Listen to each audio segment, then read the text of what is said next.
बुद्ध अपने प्रवचनों में उनके शिष्यों को बहुत सी कथाएं सुनाते थे। ये कथा भी उन्हीं में से एक है। कभी किसी काल में किसी नगर में राम और श्याम नामक दो धनी व्यापारी रहते थे। वे दोनों ही अपने धन और वैभव का बड़ा प्रदर्शन करते थे। एक दिन राम अपने मित्र श्याम के घर उससे भेंट करने के लिए पहुंच गए। राम ने देखा कि श्याम का घर बहुत ही विशाल और 3 मंजिला था।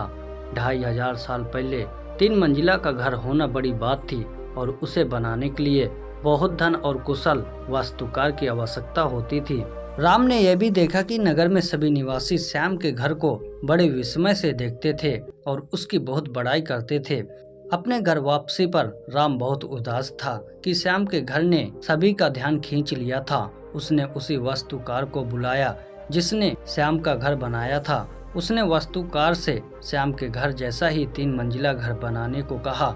वास्तुकार ने इस काम के लिए हामी भर दी और काम शुरू हो गया। कुछ दिनों बाद राम का काम मुआयना करने के लिए निर्माण स्थल पर गया। जब उसने नींव खोदे जाने के लिए मजदूरों को गहरा गड्ढा खोदते देखा तो वास्तुकार को बुलाया और पूछा कि इतना गहरा गड्ढा क्यों खोदा जा रहा है।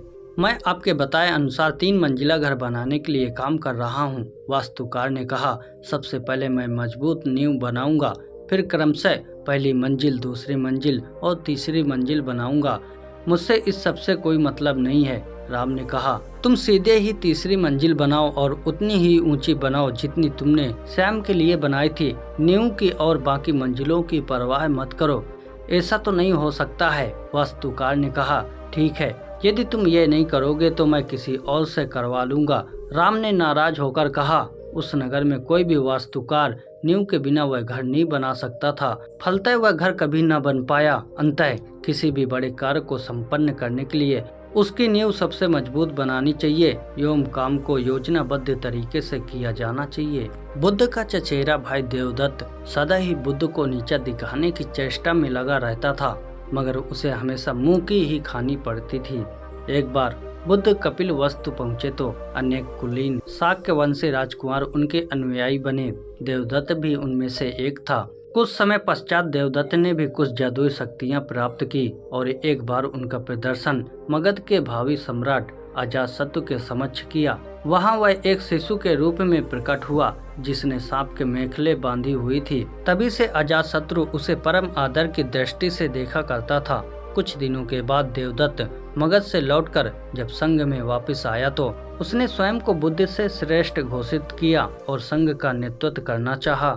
भिक्षुओं को बुद्ध से विमुख करने के लिए उसने यह कहा कि बुद्ध तो बूढ़े हो चुके थे, वह सठिया गए हैं। किंतु भिक्षुओं ने जब उसकी कोई बात नहीं सुनी तो वह बुद्ध और संघ दोनों से द्वेष रखने लगा।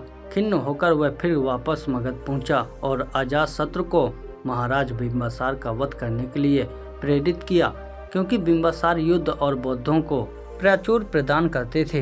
प्रारंभिक दौरे में बिंबिसार को मरवाने की उसकी योजना सफल नहीं हुई।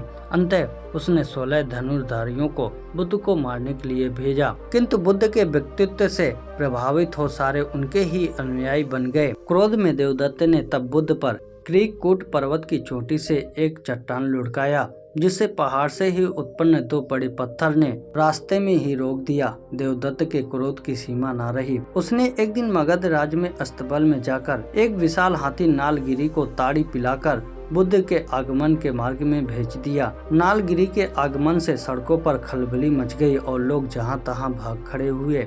तभी बुद्ध भी वहां से गुजर रहे थे। ठीक उसी समय एक घबराई हुई महिला अपने बच्चे को हाथी के सामने ही छोड़कर भाग खड़ी हुई। जैसे ही नीलगिरी ने बच्चे को कुचलने के लिए अपने पैर बढ़ाए, बुद्ध उसके ठीक सामने जा खड़े हुए।